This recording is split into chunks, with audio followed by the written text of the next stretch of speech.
Now. So welcome everybody to the AI Momentum workshop or masterclass. So first things first, I need to put this premise out there. I am no AI expert by any means, none whatsoever.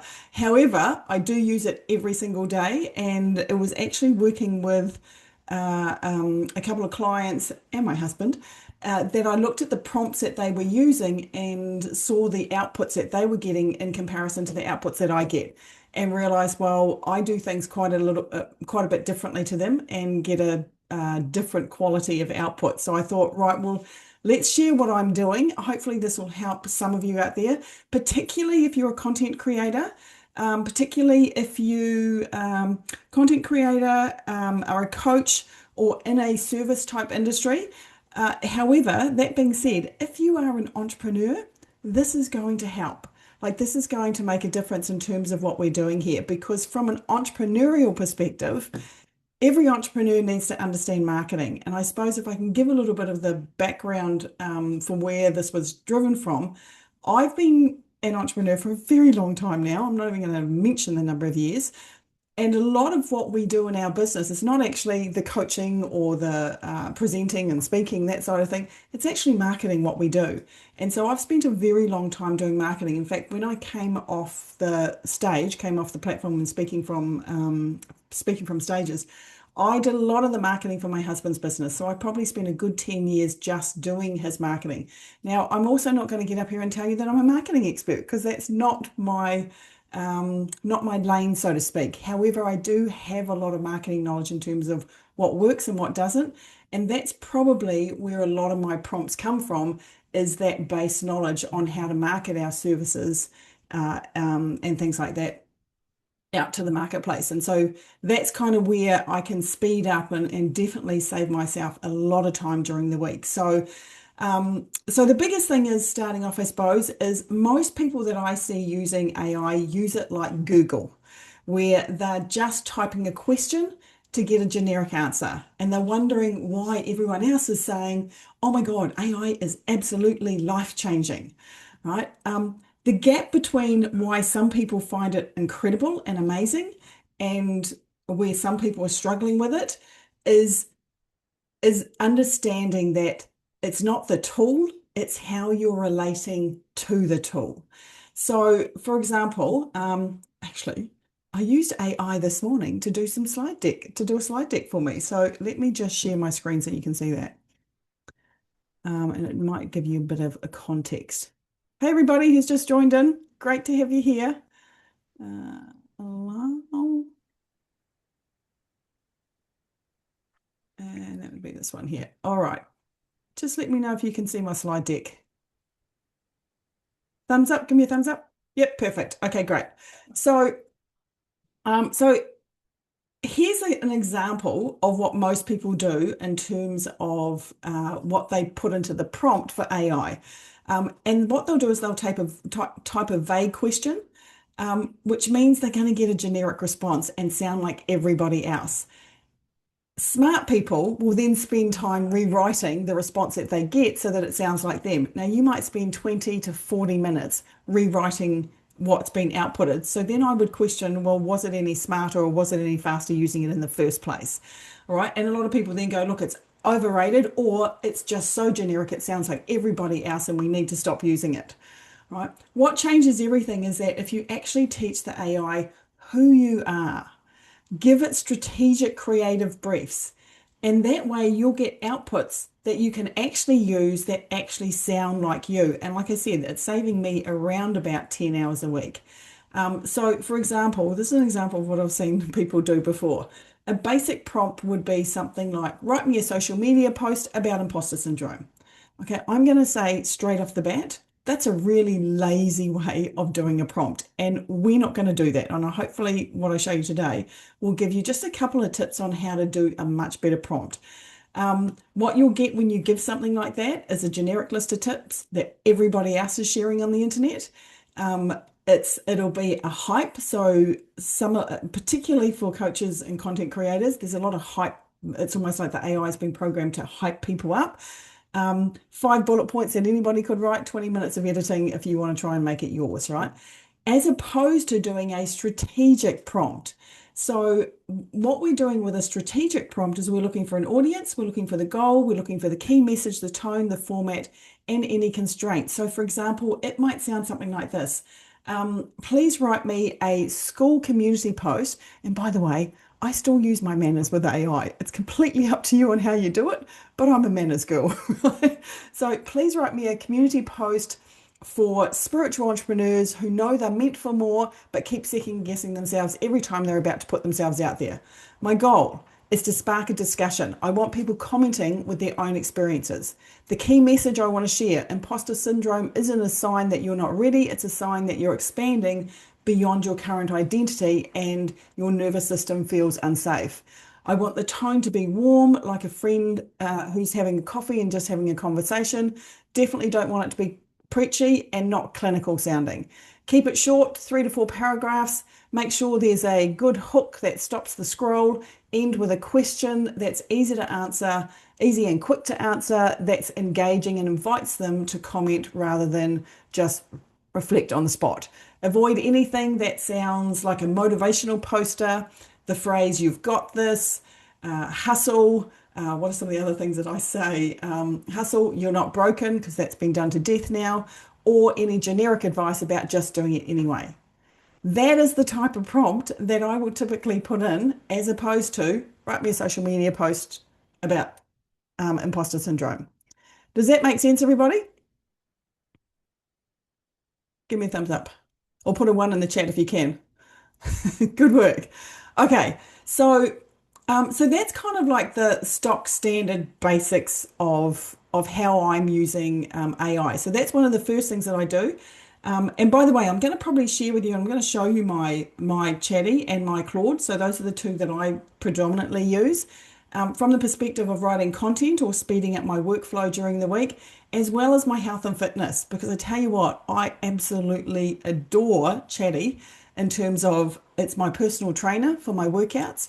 It's my, I don't know what you'd call it in terms of my strength and conditioning coach. It's my paddling coach. I use it for my health and fitness on all areas. From I got sunburnt lips 3 weeks ago at a race. It gave me all the remedies and what I needed to be trying every step of the way, from my hormones with my menopause in terms of what I need to be doing there. It does my strength and conditioning program. It does my paddling program. I raced last weekend, had 98% in zone 5, came off the water not feeling great, went straight into the car and said, Chatty, this is what I've eaten today. This is what my stats are from my Sunto watch in terms of the race I've just done. I'm not feeling great. What do I need to do now? And I tell you what, within half an hour, I was feeling fantastic, because it basically told me I hadn't eaten enough carbs. I needed to have salts. I'd used electrolytes. I'd used protein, which was great, but I was missing these two things. And if I could get that into my body within the next 30 minutes, my nervous system would regulate and I'd start feeling good again. Now, if I hadn't have done that, I wouldn't have been able to train again on Monday, but I was able to train my proper training session by Monday again. So it's things like that. So I'm going to share what I do with that sort of stuff. Is that helpful to people? Will that be helpful of I'm giving you kind of like the business and the health prompts? Yeah. Okay, cool. I'm getting people laughing. All right, so this is really what I'm doing to save myself time. And what I do want to, by the way, because I know some of you are using a whole heap of different AI tools and using them differently. I would love you guys to actually share what you're doing at the end of this as well, so that we can kind of workshop everything. All right, so let's start with the basic prompts in. Okay, so there's 4 shifts that I want to run through today on how I'm using it. The first one is the foundations, which is all about teaching AI who you are. So it needs to understand your operating system, who you are, who you're serving, how you like to communicate, and what are the standards that you like to hold. Like, for example, I'm often making sure that I'm using Chatty and Claude and saying, is this a 10 out of 10 response, or have you been lazy? Like, I keep it on its toes, right? So it's just simple things like that that can make a difference as well. So then we're going to go through the organization in terms of I separate my AI into departments, as if they're different departments in my organization. Types of prompting. So I'm going to actually share with you some of the prompts that I use, and then the workflows on how I use these to make it work for me.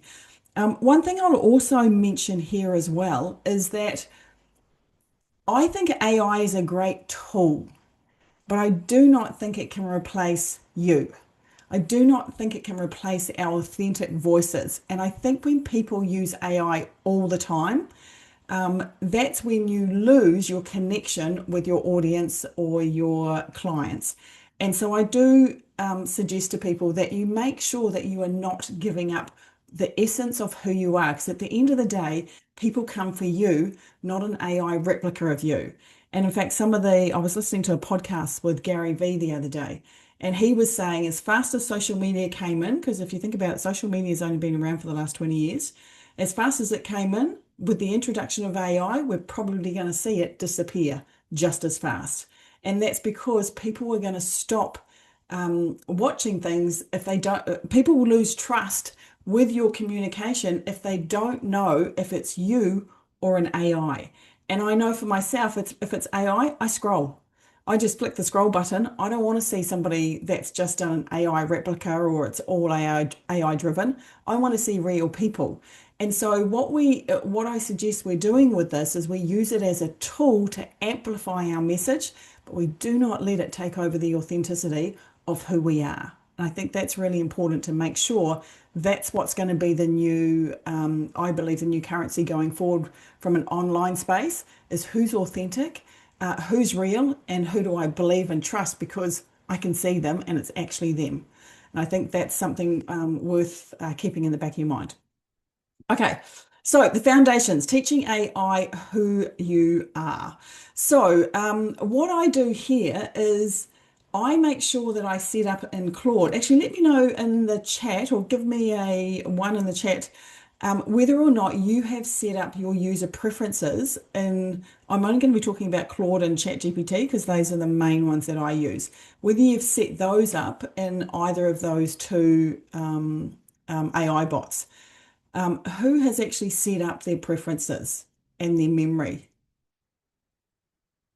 No, no. Okay, awesome. That's going to be a game changer for you right there. Okay, that piece right there is what you want to do is you want to make sure that so in both Claude and oh, actually, let me just back up a little bit here. So I started on ChatGPT, and then I was also introduced to Claude.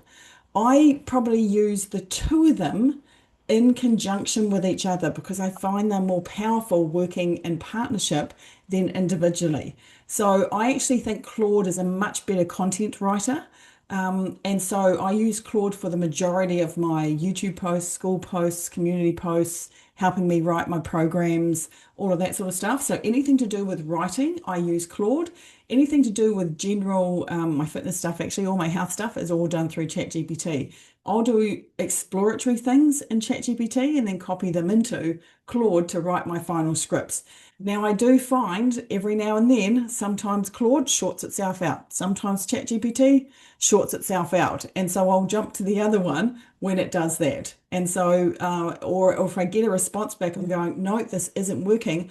I'll take that chat and I'll pop it into the other AI and I'll find it spits out something brilliantly. So I do like to have two running in concurrently with each other because I find I just get broader information or better research when I do it that way. So in both of them though, so I'm probably going to show you more of my Claude today. However, it's the same in ChatGPT, so it kind of has exactly the same things. So in your user preferences, so in other words, when you go into settings and profile, there are custom instructions that you can set. Now, so what this is all about is this is the very first thing AI reads before responding to anything that you type. So it's kind of like hiring someone, giving them your employee handbook on day one with everything you could possibly need in it versus you taking 6 months to explain the culture and the things that they need to do, over the next 6 months time period. So that's kind of the difference that we're talking about here. So the things that you want to have in that user preference is your role and your industry, what you do and who you serve. You want to have your audience, their struggles, their desires, the language they're using, the communication style. How do you want AI to write for you? Your content preferences, storytelling, metaphors, examples, your working style. For example, I have prompts saying, challenge me, anticipate my next steps. If there's any gaps or holes in my arguments here, let me know what they are. So, so I have all of that set up. And because I have it all set up at the beginning, I've said it once, you can benefit in every single conversation from there on. So, is it going to be helpful if I actually show you how I've got it set up, guys? Is that what you want to see? Yeah, for some of you. Okay. Knowing that some of you may be watching the replay as well.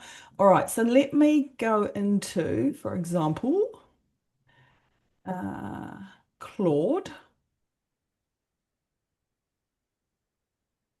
Hang on, let me get, I'll share my screen in just a second, guys.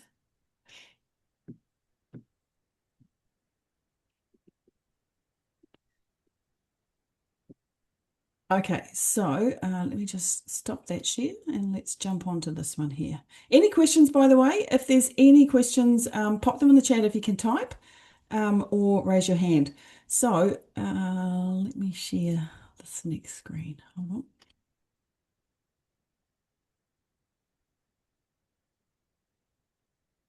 Which one do I want? This one here. Okay, so this is my Claude, right? And here's something that I was working on today. Right, down in the bottom left-hand side there is your settings. So you can see I've got a little T here and I can pull up my settings. Okay, full name, what should Claude call me? You can put in anything you like there, right? For Claude, I'm using marketing. Now, here's my personal preferences that Claude should consider in all my responses. So I'm telling it who I am. I'm an online course creator and transformational coach in the self-help spiritual growth industry. My work blends mindset mastery, subconscious reprogramming, intuitive practices, and high performance strategy. Okay, number two, my audience. Spiritual entrepreneurs, conscious creators, coaches, healers, and high performance entrepreneurs seeking fulfillment beyond traditional success and a couple of their struggles. My communication style, warm, conversational, direct, like friends over coffee. I want it clear and concise, emotionally intelligent, but not overly woo, because I don't speak a lot of woo normally. And I want a unique perspective that differentiates from mainstream advice. I'm always looking for that thing that's just a little bit left to center, but not too far, right?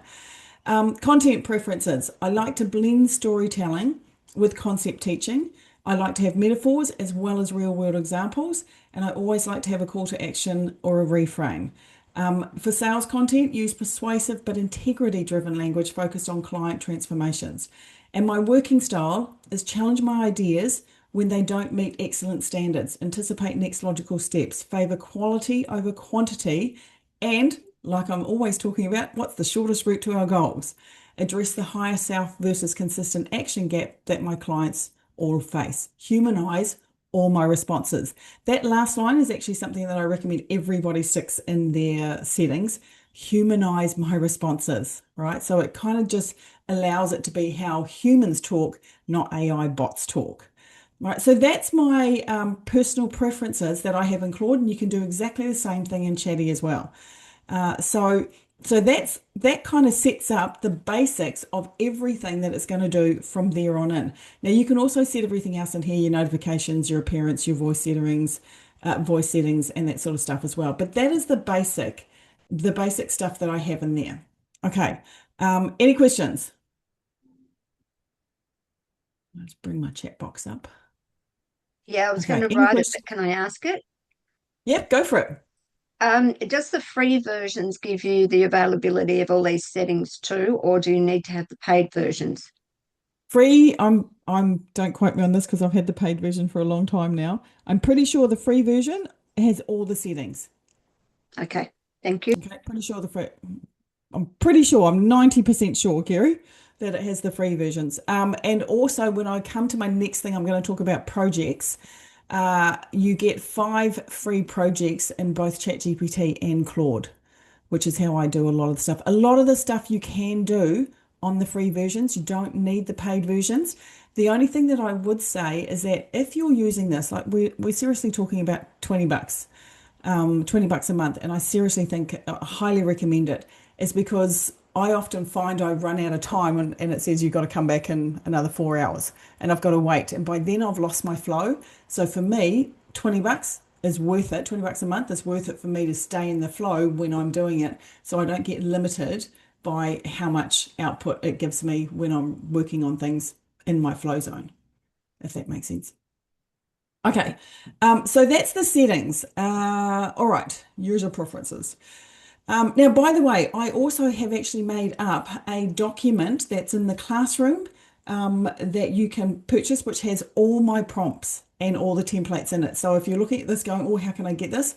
It's super cheap. It's $9. All right, so that's just something just letting you know that before we get to it. All right, then what I do is I have a master context document, and this is something that I created outside of the AI bots using the AI bots. So they helped me craft all of this. And what it does is it gives the bots your full operating picture for your business. So if you have this underlying as well in your chats, or if you're using this for specific things, you just add it as a file as you're working, and I'll show you how I use that as well. If you have this in there, it keeps everything within your framework. So for example, I have a master context document. It shares my unique positioning, what makes me different from everyone else in my space. It has my audience psychology. What are there? So again, this is where all the marketing, I suppose, experience comes from. What is their inner dialogue? What are their fears? What are their desires? So it's not just about the demographics.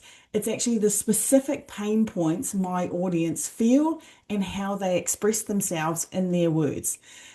It's my business model. What are my offers? What are the platforms I'm using? What's the pricing and the current goals? Oh, hang on, let me just swap back so you can see the PowerPoint. Let me just share that one. Okay. The business model and current goals, my voice and my communication. So I also have in there things like I use this wording all the time. Please don't use this wording. So for example, I don't like it, and you'll see this, and this is a dead giveaway when it comes to other people who are just doing straight cut and paste with their AI outputs, is words like hustle, like that was massive for a while. Now I'm seeing you're not broken, like that's now the big thing everywhere. So we used to say that. I don't use that anymore because everybody else is using it, right? So I now say, do not use that. Do not use hustle. Do not use bro talk. Do not use. So I'll put a whole heap of things going, oh, I hate all that language. Please don't use it. So I'll put in the words I like and the words I don't like. And I also will put in things like, and this is something that I worked with ChatGPT to really get my communication style and tone right, where I would upload a lot of content that I had written in the past and say, this is how I speak, or videos from pre-AI years. I would get the transcripts of those and I would upload them into ChatGPT and say, now summarize my communication style from my text. That's the easiest way to do it. Them dashes are also a dead giveaway. Yeah, they are, Leanne. So that's one way that you can, or one strategy that I would suggest that you do is if you've got old content that you've written pre-AI days, then upload that in and get it to review and analyze your text and come up with a prompt for you that is your communication style. That's probably the easiest and quickest way for you to do that. Like it came back to me and said, I'm a direct speaker. When it came back through my thing, I'm a direct speaker, and then I said, yeah, but I need it to be a little bit more friendlier than punch in the face. Like some of the writings that I've done is like a wet fish slap across the face, which is not so great when you're trying to share with people or get them to open up. And so I've asked it to soften how I was writing things, and I would typically do that and spend, I would actually spend quite a bit of time trying to soften my initial thoughts out so that's more palatable for people. And AI has been fantastic for doing that without losing my still core directness, if that makes sense. Okay, and then the last one is your methodology or framework. So what's some of the things? So for example, I've loaded up a lot of my momentum method program into the bots so they know what it is that I teach. So all of that stuff is all in one big massive document. And for me, it's a work in progress document. So I'm always changing it, upgrading it. When I get a nuance or I change pathways slightly, I've got one document that I'm adjusting and then uploading when I'm using it to create content. Right. So that is probably one of the key things that I would say. If you can spend an hour or 2 hours doing a master context document, if you don't have one already, it is probably the best time you will ever spend in terms of having something that not only keeps you in alignment with your pathway and where you're going and what you're doing, but it just enables you to use it in all of the AIs, different AIs that are out there. Okay, does any actually question, let me know. Does anybody have a master document? Is anybody using a master document in the way that they work at the moment? I have a couple of documents in. Yeah. Des Yep, stepped yep. me through putting something in. Yeah, fantastic. Fantastic. Okay, cool. All right. So the next thing is organization. Okay. And this is probably where I spend the majority of my time. So for me, I have 5 projects that I have set up in my Claude. And I'll show you them in Claude. Well, actually, I have projects set up in both of them, in ChatGPT and in Claude. And so for the purpose of, let me do this one first. For the purpose of content creation, this is how I have it set up. So if you're an entrepreneur that does any type of marketing, then this is the way that I have them set up. Now, how I did this, by the way, is that I actually went to the bots. I did both of them actually. I asked both of them and I said, can you please review all of my chats with you to date and and create an organizational system with projects that helps me tidy up my ideas. It was something along those lines. It was a bit smoother than that. And this is what it came up with for me. But what I've found is it probably works for everybody because I've done this for Doug as well and just taken these 5 folders and projects. And it's really working for him as well. So the thing for you is to look at your business and go, what's for any major project, ongoing work, what's something that you can do, or what are some of the organization things that you can do in order to help you go to that one chat that's got a history of everything that you're doing there.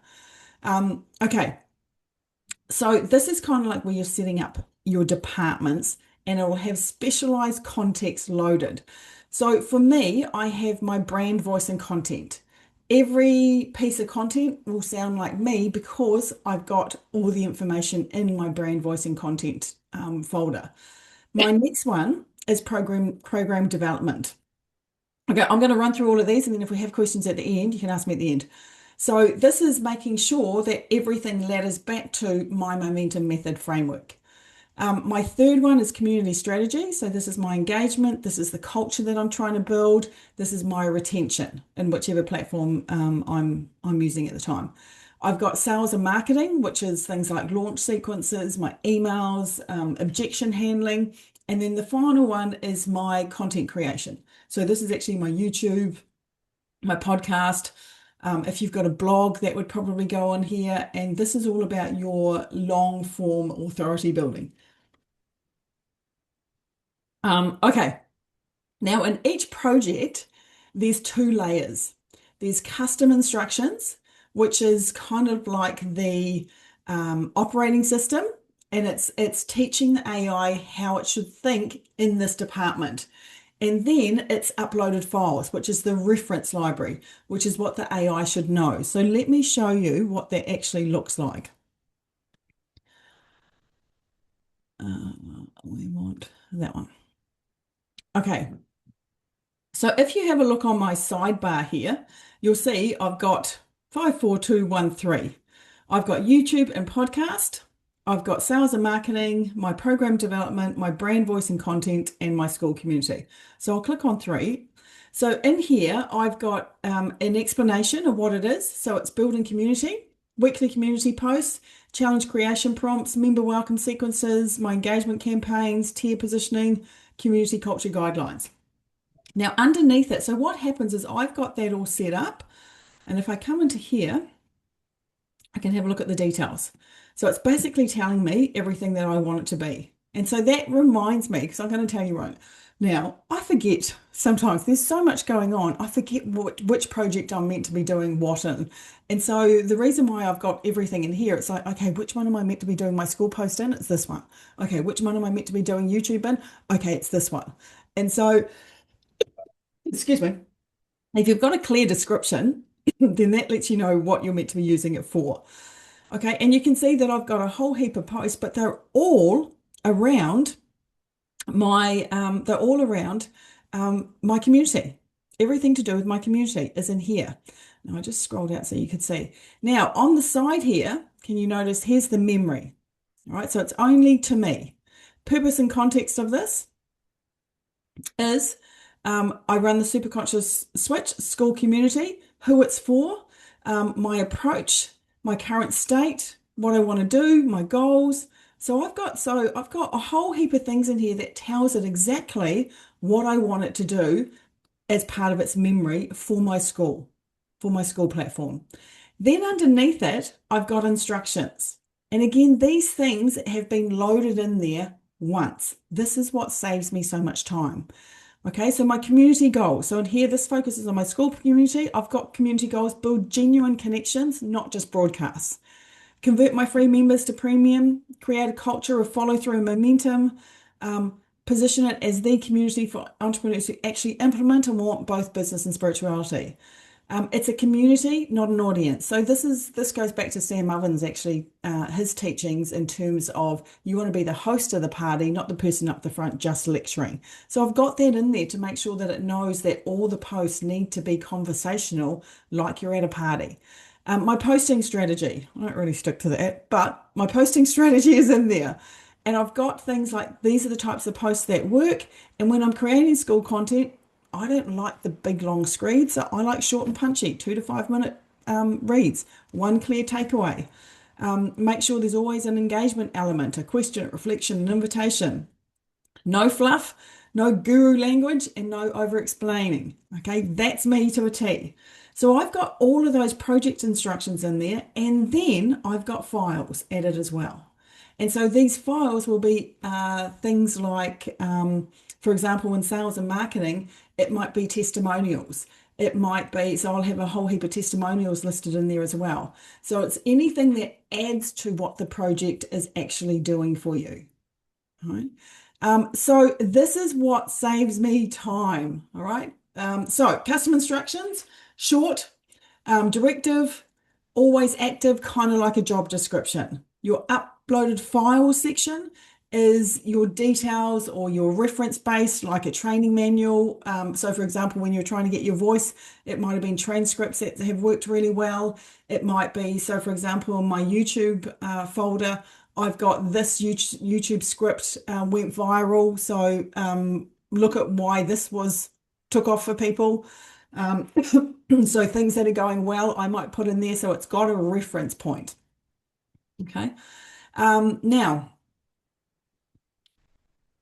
so from a teaching point, then when I come in and do so for example, in here, I want to create a new chat. When I open this up, I might just say, write me 3 school posts for this week. It already knows my voice. It already knows my audience's struggles. It knows my content strategy and my posting rhythm. I don't have to explain any of that. I can actually write a pretty basic prompt in here because I've already done the back end work. Okay. Okay, any questions on that before I move off that?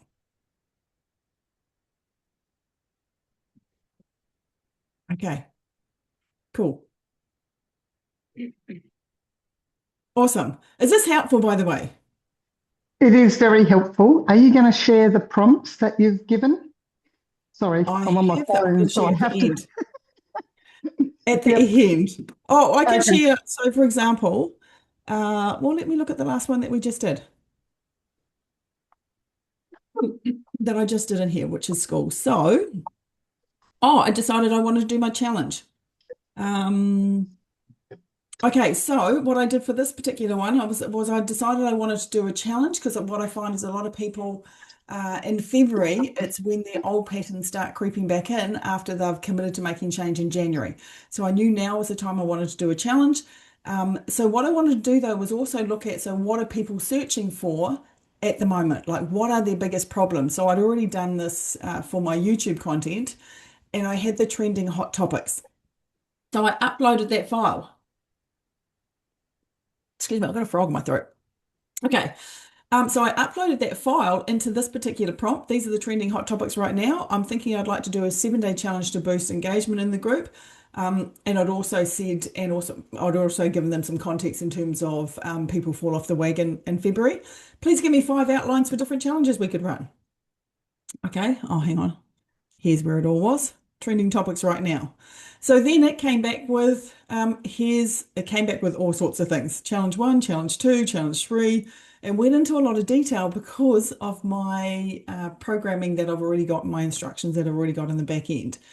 So I went through it and went, no, do you know what? I'd like to do challenge 3. I like that particular one. And then I gave it a little bit more information. Okay, so then I gave it, hey Claude, I ran a 30-day flame challenge last year. It worked really well. This is the format we use, classroom modules. Let's rework it so it has this type of format in it. So I gave it screenshots of what I already had in Skool. Right, so it's about, and so this is why I say your AI bots are tools and that you can use as partnerships, right? Use them to partner with them to do what you're already doing really well and make it better. That's what we're trying to do with them, right? And then it's basically given me, so from this particular one, it gave me a post going, okay, this is what we're going to do. And it wrote out a 7-day script for me. Now, here's another thing that I'm going to say is really important. Any output that you get from your AI bots should never be cut and pasted straight away or copy and pasted straight away into your end platform. I really say try and discourage people from doing that. It should be considered as your first draft, always your first draft that you then need to rework. And I'm always reworking all of my stuff to make sure it is me and it is my voice and it is my content. So that is something that I do say, and that's how you will keep your connection. So I've got the basic, so basically it came through with a whole challenge. I asked it to rework it according to how I did the flame challenge. So it's redone it again for me now. Okay, and tomorrow I've got a post ready to go in the classroom for my 7-day reset. Right, does that help?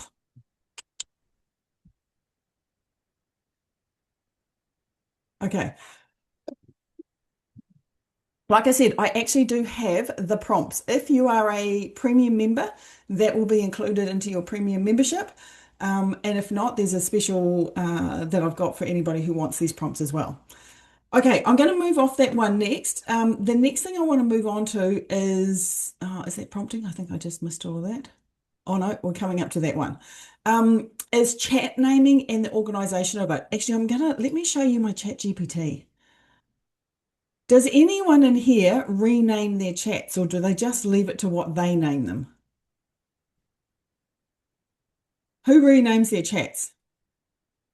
Anybody? Oh, crikey. Not sure I know what you mean. Okay, I'm going to show you. Okay, let me show you. Let me share ChatGPT.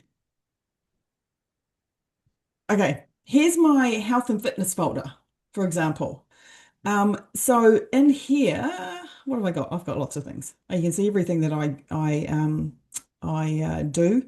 Even my best gym shoes comparison. Now that is not, so for example, that is not what ChatGPT named it, but I wanted to be able to find it when I was ready to come back to it. So I always rename everything. Now I'm just, let me just widen that and just see why it's not. Okay, here's my sidebar, all my GPTs and whatnot.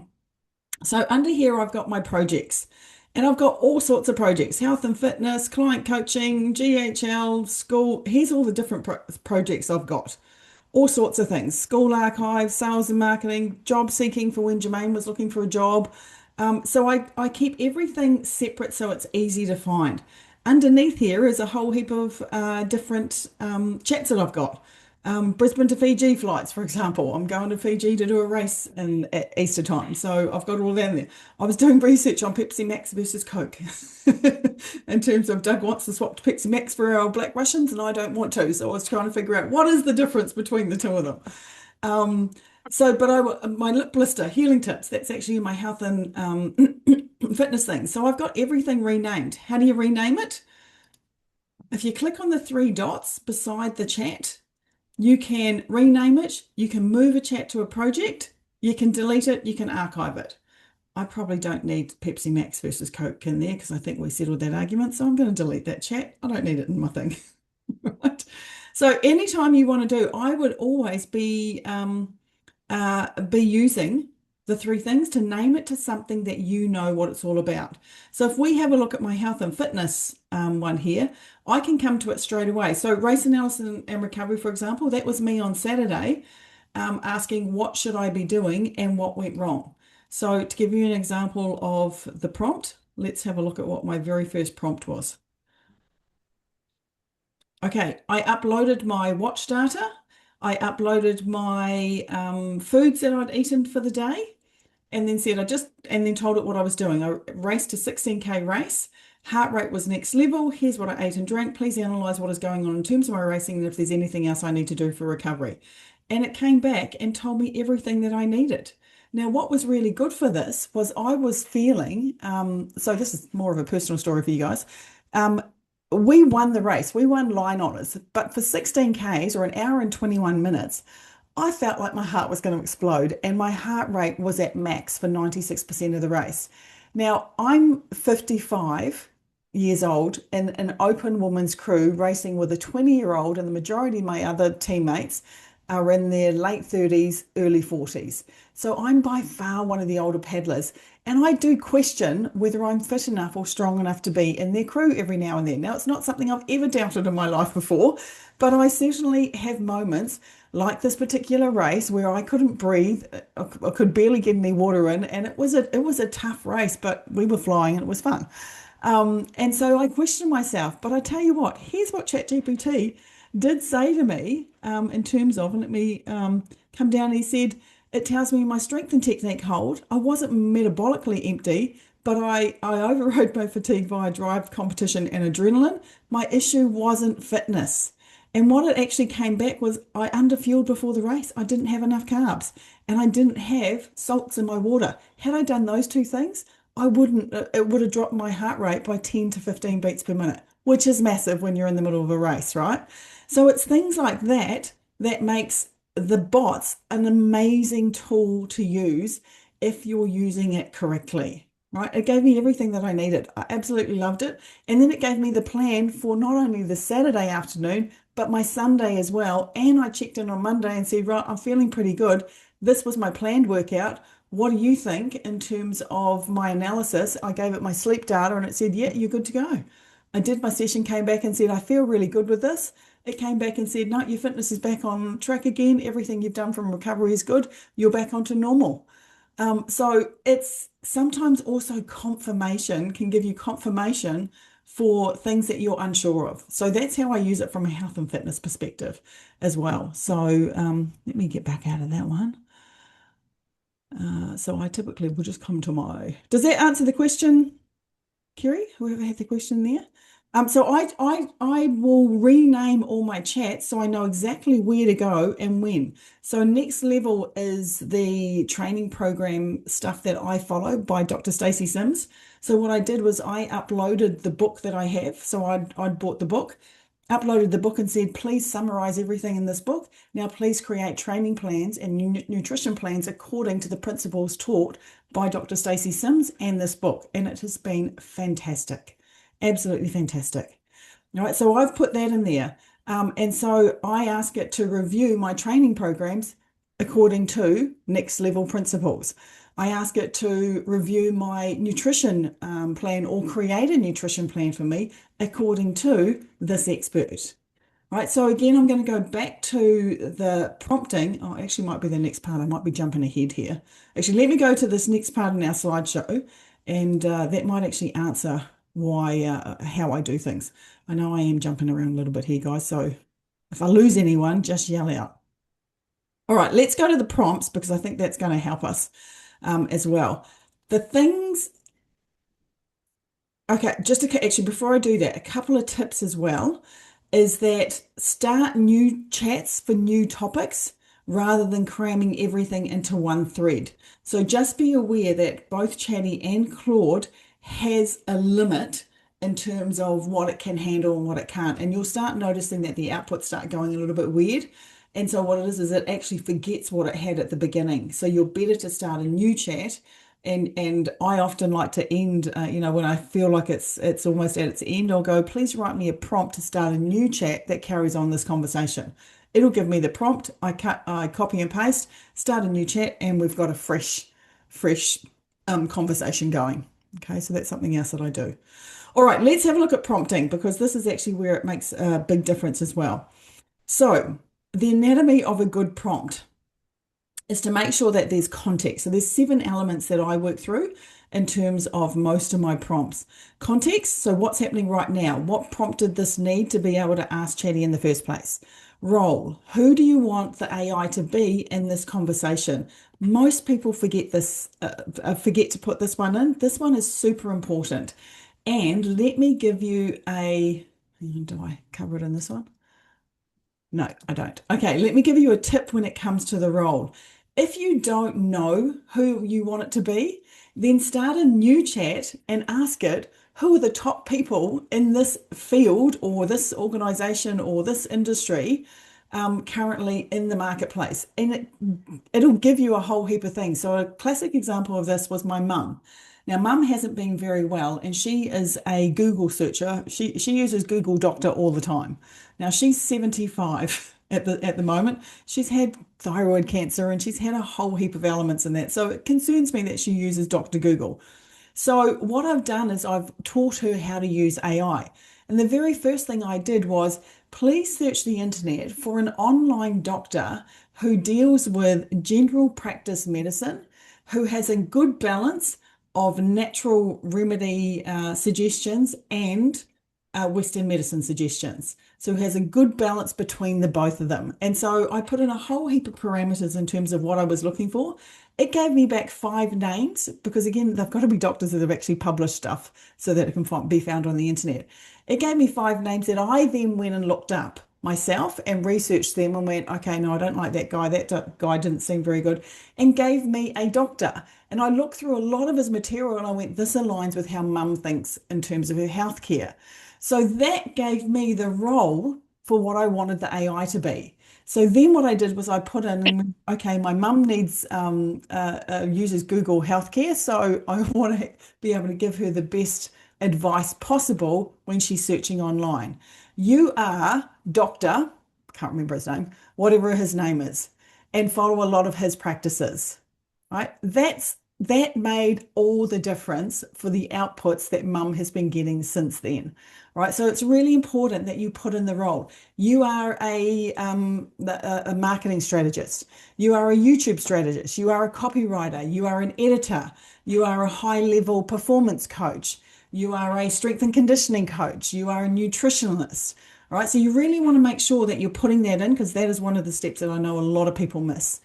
The second thing is what's the goal? What are you trying to achieve? Let it know. It needs to be a specific outcome. So not just write me a post, but write me a Skool post that sparks discussion about why procrastination isn't laziness, for example. So give it the specificity. Number 4 is what's the key message? What's the one takeaway that you want, or the one insight or shift that you want the reader to walk away with? Now, for me, I typically use text edit, and I will actually have framework, or I'll have my thoughts, just rough thoughts that are typed out, that are my ideas that I want it to take and use and put into something that's more palatable. So I will typically always have something that I've already put together first. That's my key message. Tone and energy, warm and relatable, direct and challenging, celebratory, vulnerable. It depends on what type of post as to whether I put that in. Sometimes I just leave it to my brand instructions that are already loaded in there. The format, how long do you want it to be? What's the structure? Any specific inclusions or exclusions that you want? So just like, like I'll say, look, I want a really short 2-line post or sentence to convey this message. Or this can be a long form post. I really want to make sure we cover all these points. Right, so let it know. And then just as important, what to include, also include what not to include, what to avoid, what fluff, what guru speak specific phrases, certain angles, anything like that. Also put that in there. All right. So by taking 30 seconds to write a comprehensive prompt like this, it will save you about 15 minutes of editing. All right. Some advanced strategies when we're talking about this is give the bots your raw thinking, your voice notes, your brain dumps, your rough ideas. All of this is what helps it craft a better output that is more like you, right? More like you. So I tend to write my podcast, for example, and my YouTube content. I will write a brief outline myself on what I want to cover, and then I'll get it to flesh it out for me or pad it out, give me some examples, and just make it read or flow a little bit better. One of the other things that I would say is AI is really good at taking what I would call your messy brilliance and turning it into a gem, so to speak. Number 2 strategy, show, don't just tell. So in other words, paste examples of content you love, whether it's yours or other people's. It doesn't have to be yours. It might be, here are 3 posts that performed really well. Analyze the patterns, the tone, the structure, the hooks, the call to actions. Then write a new post on this new topic using those same patterns. Right? Those sort of prompts are what make our output so much more specific to us. It learns our style faster from examples than from us trying to type what it potentially is from our lens, our descriptions. The conversation. Never accept the first draft. Make it messier. The hook is weak. Give me 5 alternatives. Combine the energy of option 2 with the structure of the original. This is good, but it's too polished. Add a moment of vulnerability in here. In fact, I like combine the energy of option 2 with the structure of the original one. All right, so this is where the magic happens, and most people stop at the first response. Go to the second, third, fourth response. Okay, so what do most people get wrong? Too vague. Write me something good, right? Accepting the first draft without iterating anymore. Treating every conversation as a fresh start. Asking AI to create from nothing instead of shaping your raw material, because then you're only going to get something generic. Copying prompts from the internet that don't match your context, right? So sometimes that doesn't work either. And forgetting to tell AI what not to do, right? Okay, so workflows. All right, we're on to the last couple parts here now. So systems that save you every week. This is what I do, is I take my content, right? So here's what I do. You don't have to create more. You need to extract more from what you've already created. So I will take one long form piece. So I will get it to do me a video script. I will then get it to adjust that video script for my podcast, or I might have got it to write me a podcast and get it to adjust it for a YouTube script, right? So take one piece of long form content. It might be a live. So for example, I could take the transcript from this recording and get it to generate some pieces of content for me afterwards as well. Step 2, get the transcript. Extract the best or the 5 best moments from it, and that will give you multi-platform content. So from one recording, you can get, so here's actually what I actually do, is no worries, Lisa. I write my long form YouTube script, then I put it into vidIQ. The AI bot in vidIQ gives me 8 shorts for the week, and it rates them in terms of virality. So vidIQ does it all for me. Then I take that information. I've actually got it in my YouTube projects in Claude. It automatically will spit out an email newsletter for me from that content. So it writes my long form content first, then it writes me an email draft. Then it tells me the best shorts that I can create from that particular transcript. It'll give me 2 or 3 Skool community posts, and it'll give me some social media posts, all in the one script. It does the lot, right? Let me see if I can show you what that might look like. YouTube.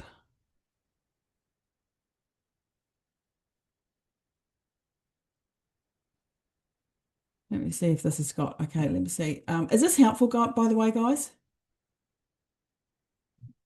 Okay, cool. Yes, Awesome. thank you.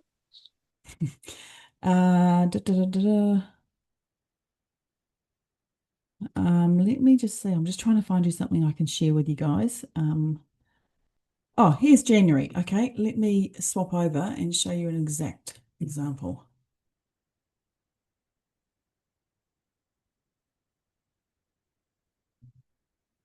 Okay, so here we are in Claude. Let's build the content for January. I'd like to create 4 long form videos and 8 shorts in total. Let's start with titles. What information do you need to research what my audience is watching on YouTube over the past 2 weeks? Okay, so I wanted to start with titles so that I had control over what we were actually going to do. So it told me what it was going to go and do. It wanted my YouTube analytics, any vidIQ data I had, any specific pain points that I'm hearing in my community right now. And then it did its thing. So it did its research, and then I popped in information for it. So then it gave me my hot topics for January, what my particular audience, because it already knows from the documents that I've uploaded in the information in the memory, what I'm actively searching for. So these are my hot topics, and then it spun what my unique angle would be for these hot topics. So then it gave me my 10 video titles. It gave me my shorts titles. Okay. Then I asked it, because I was like, well, what data do you want from your YouTube channel? Okay, so it told me what it wanted. I gave it to it, all the screenshots from vidIQ and from YouTube. And then it told me, it gave me my analysis of everything that I was uploading to it. All right, so then, so that was all my screenshots and stuff. Okay, here's what's working, what's broken, my closest competition, how I do things differently. And then it came up with my 4 long form videos for January with its titles, right? Or in title options, should I say. So it gave me everything that I needed there, just a couple of prompts. It even told me what I should be doing. Now, I don't always follow it, but it'll give me all that information if I want to, right? Should we build this out? So for me at the time, I was like, yep, no, that's perfect. Build it out. So then here's what it actually gave me. My video 1 complete content package, my full script for the video. So I'll just scroll down from that. So there was the full script. It gave me my thumbnail text variations. So what to put on my thumbnails for YouTube. It gave me my YouTube description that I just copy and paste. My email announcement. Now, by the way, I do amend everything. So I do read it and change it and make sure it stays in my voice. Remember, it's only draft 1. My shorts scripts. So to find what shorts pull out from that video. And that was it. That's all I got it to do from there. Oh, and a Skool. I went for the Skool post as well. Give me a Skool post for the video. So just from that one thing, and this literally took me about 10 minutes, by the way, by the time I had the information. One long form YouTube video gave me my shorts, gave me my email, gave me my Skool community post, all done in this one thread. Right, and you'll see everything else. And I told it what I was posting, and then off we went. And then I created a short. So I found a short that was different to what it had put in there and said, this is what I want to do. Give me an SEO description for this one. So again, so I'm working in partnership with it. I'm not letting it do everything for me. It gave me stuff and I went, I didn't like that. I went and found what I wanted and then put it back in. But again, honestly, it's saving so much time. So I hope that helps you guys looking at an actual example. Just seeing what else was on that one. Pro tip, here's the next short clip. So I'd found some more stuff that I wanted. So these are all my shorts. I'm working with it, making changes to the shorts that I had pulled out from it. And then we went on to video 2. And that's how I've stayed consistent this year on YouTube. So, because I made it easy, it's because I had the systems in the back end, right? So, I think the thing to remember is AI is not that search engine, it's not a content mill, it's a strategic partner, but only if you treat it that way. It's a tool. And I do say to people, please make sure you bring the soul, it brings the structure. And that's something really important to remember. The quality of your outputs will always mirror the quality of your inputs. So, I just wanted, before I open up the lines and ask any questions, and also ask you guys to share what you're doing with your AI. I hope this has been helpful. What I did put together for everybody is the AI Momentum Toolkit. So what I've got in there is 6 strategic templates to implement everything that I talked about on today's session. So it's actually got all the prompts in there that I use. And what they are is they are the marketing. So it's kind of like pulling all the marketing prompts that you can take and put into ChatGPT to get the information to then create that master document. That's in there as well. So that's one of the 6 top templates that you can create that master document to then upload for that back end. So it's the first thing that your AI is using in order to generate those outputs. So in there, I've got the user preferences set up, the master context document. I've got the 5 project architecture for content creation. I've got strategic prompt formulas, things to do and not do, content repurposing workflow, and the AI training document template. All of those are in the classroom. And what I've done is I've uploaded that now. So this master replay is going to be added to that classroom product.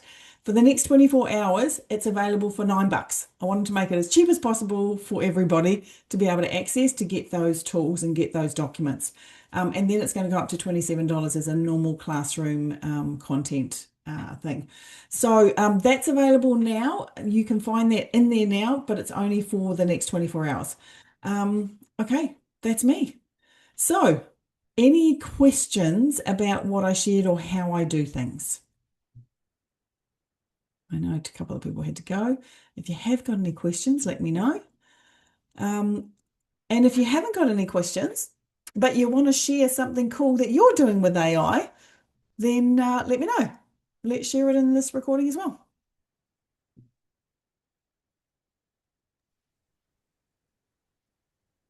It's been great, Terry, and it's added to what I've already been instructed to do by our wonderful Des. He's so Yep. full of information. It's wonderful.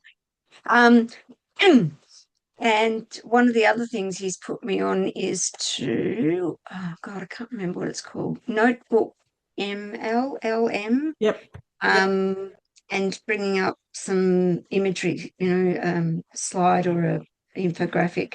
That's been really helpful for me. Yes, yep. Notebook. Yeah, I haven't gone through all the other ones that we can use, but yeah, so Notebook's been great. That's fantastic, Kerry. Yeah. Yep. But there's lots of information today I can add to what I've been doing with chat, so that's great. Yeah, fantastic. Anyone else using anything? Anything else? I know, Cheryl, you're new to this. So, Leanne, are you using anything else, or is just Chatty your best friend? Chatty's pretty much my best friend, and we have conversations. I'm not so great at using the voice part of it, but I type and we discuss. And what I really like is that it tells me why it's making recommendations as well, which I find really helpful because it tells me why it thinks I'm on track, and that little bit of encouragement I find very useful. Yep. Awesome. Actually, on that, everybody, one thing to be aware of is that the AI bots are actually trained to make you feel better or to encourage you to keep doing what you're doing. So I'm going to talk about it from the worst case scenario there, and this is from an ethics perspective, whereby like somebody who's saying, I want to commit suicide, for example, and there have been some ethical discussions around this where a bot encouraged a young teenager to take his own life and gave him the steps on how to do it. because it will follow the distinctions that you're putting in. So it will always be saying, oh, you're doing a great job. Oh, you're nailing that noose around your neck. Things like that's a bit of extreme, right? However, that's one of the things that I do want you to check, which is why I've got in one of my prompts in there. Please challenge me on whether or not this is correct, or please keep me honest with that. And I will actually tell Chatty off, because it's typically ChatGPT, not Claude. I will tell Chatty off and say, stop blowing smoke up my skirt here and give me the real facts, like in comparison to XYZ. How am I going? Or, like I'll give it a reality check, and it'll actually come back and go, you're right. I was just trying to boost your ego, Terry Ann, but here's the truth. And it'll bring it, kind of bring the level that it was talking to me at in terms of encouraging me back down to a more realistic thing. So I love that as well, Leanne, and I challenge it every now and then. So I And, make sure that it's doing it right. and mine actually does always pull me out my BS. Yeah. I'm not quite That's sure how I fantastic. programmed it to do that, but it does. Yeah. That's great, Lee. All right, Nothing worse ladies. than being told off by a bot. It Well, I might know be you have a lot related of to, conversation. Actually, the last little thing that I will say too is that start getting used to, if you're not using the voice component on ChatGPT and Claude and that, start using it, because it's a better way to get your authentic voice into Claude. Oh, one security thing that I hadn't shared with you guys, just in case I need to say this, I'm hoping I don't need to, but I'm going to assume that I do. Please never give full access to your computer to any AI bot, ever. And one of the reasons that I'm going to say that is because on your computer, particularly if it's a computer you've had for a while, you're going to have a whole heap of files and folders and information that's not actually relevant to who you are now. So it's not actually the person who you are. You've grown through all of that, and some of that information is no longer relevant. But if you say you can have access to my entire computer, one, from a privacy and a security thing, I would highly recommend you don't do that. But also, it's taking information that is no longer you. And so it's building a picture that is the old you, not the new you. And so that is something that I will just say from a warning perspective. Never give a bot full access to everything that you do. All right, team. Well, thank you so much. It's gone a little bit longer than I wanted, but only a little bit after. If you want those templates, go ahead and check them out in the classroom. They're available at the special price for 24 hours only. If you have any questions, pop them in the comments. I'd love to hear from, pop them in the comments in the group. I'd love to hear from them. And if you're doing anything super sexy with AI, then let us know as well. All right, team, thanks for joining us, and I'll catch you next time.